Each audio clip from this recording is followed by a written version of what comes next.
Hello everyone, ఈరోజు వీడియోలో మీకు నేను అరటికాయతో ఒక మంచి స్నాక్ రెసిపీ చేసి చూపించబోతున్నాను. చాలా అంటే చాలా క్రిస్పీగా ఉంటుందండి.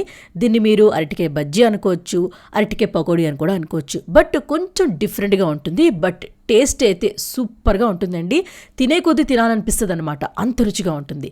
సో వీడియోలోకి వెళ్ళి చూద్దామా ఎలా తయారు చేసుకోవాలో పదండి.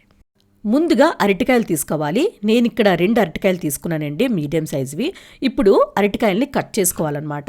ముందు వెనకపాటు ముందుపాటు కట్ చేసిన తర్వాత తొక్క తీసేసుకోవాలి. తీసుకున్నాక అలాగే ఒక బౌల్లోని నీటిలో కొంచెం ఉప్పు వేసి మరీ ఉంచాలన్నమాట. సో ఇప్పుడు ముందు చక్రాల్లాగా కట్ చేసుకోవాలి. మరీ సన్నంగా కాదండి, కొంచెం గ్యాప్ ఇచ్చి కట్ చేసుకోవాలన్నమాట. చక్రాల్లాగా కట్ చేసిన తర్వాత మీరు వీడియోలో చూస్తున్నారు కదా, పొడువుగా కట్ చేసుకోవాలన్నమాట. అప్పుడు మీకు ఇలా చిన్న సైజు పొడువుగా చిప్స్ లాగా కట్ అయిపోతాయి అనమాట. ఇలాగే మీరు అన్నీ కట్ చేసుకోవాలి. అండ్ కట్ చేసిన వెంటనే ఉప్పు నీటిలో వేసేసుకోవాలన్నమాట. ఉప్పు నీటిలో వేసుకున్నారనుకోండి నల్లబడకుండా ఉంటుందన్నమాట. సో ఇలా కట్ చేసిన వల్ల మీరు కావాలంటే చక్రాల్లో కూడా ఫ్రై చేసుకోవచ్చు. బట్ ఇలా సన్నంగా పొడుగా కట్ చేసుకున్న వల్ల చాలా క్రిస్పీగా ఉంటుందండి, చాలా టేస్టీగా కూడా ఉంటుంది. అండ్ ఉప్పు నీటిలో వేసిన తర్వాత ఇలా విడివిడిగా చేసేసుకోండి, ఒకే దగ్గర ఉంచుకుంటా విడివిడిగా చేసేసుకోవాలి. ఇప్పుడు వాటర్ అంతా పారేయాలి.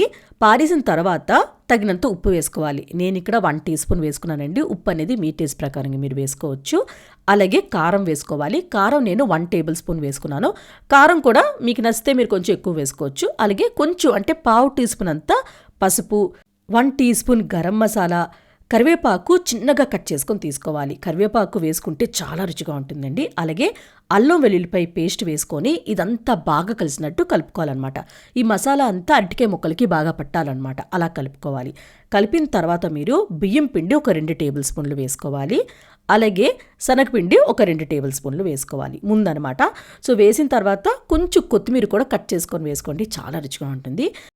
వాటర్ ఏమి యాడ్ చేయకుండానే ముందు బాగా కలుపుకోవాలన్నమాట. సో వాటర్ యాడ్ చేయాల్సిన అవసరం ఉండదండి, ఎందుకంటే అరటికాయ ముక్కలు మనం నీటిలో ఉంచుతాం కాబట్టి కొంచెం వాటర్ అనేది దాంట్లో ఉంటుందన్నమాట. సో ఇలా కలిపిన తర్వాత ఇంకొక 2 టేబుల్ స్పూన్ మీరు శనగపిండి వేసుకోవాలి. అప్పుడే పర్ఫెక్ట్గా ఉంటుందండి, క్రిస్పీగా ఉంటుందన్నమాట.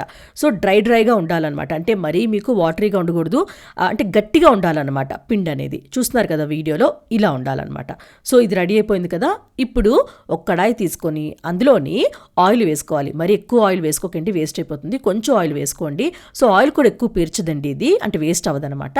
సో ఆయిల్ బాగా హీట్ అయిన తర్వాత ఫ్లేమ్ని మీడియంలో ఉంచుకొని ఇలా విడివిడిగా చేసుకొని వేసుకోవచ్చు.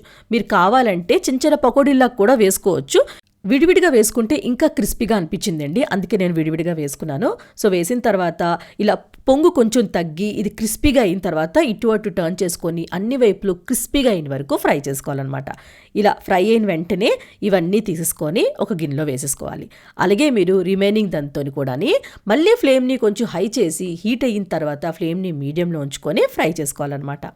అంతేనండి, సింపుల్ అండ్ టేస్టీ. అంటే టేస్ట్ అయితే నేను చెప్పలేనండి, అంత రుచిగా ఉంటుంది. టమాటో సాస్తో అయినా ఇలా డిప్ చేసుకొని తింటే అదిరిపోతుంది అనమాట. సింపుల్ అండి, జస్ట్ అరటికాయలు ఉంటే చాలు, ఒక 2 అరటికాయలు ఉన్నా చాలండి, ఇంత అవుతుందన్నమాట. చక్క కడుపు నిండా తింటారు, క్రిస్పీగా ఉంటుంది, పిల్లలు కూడా ఇష్టపడి తింటారండి, అంత బాగుంది. సో తప్పకుండా ట్రై చేయండి, చాలా చాలా టేస్టీగా ఉంది. ట్రై చేస్తారు కదా. ట్రై చేసాక నచ్చిందో లేదో కమెంట్ బాక్స్లో కమెంట్ చేయండి. అలానే లైక్ చేయండి, షేర్ చేయండి. ప్లీజ్ కృతికా వంటలు ఛానల్కి సబ్స్క్రైబ్ చేయడం మాత్రం మర్చిపోకండి. మనం నెక్స్ట్ వీడియోలో మీట్ అవుదాం ఇంకొక మంచి రెసిపీతో. Bye bye.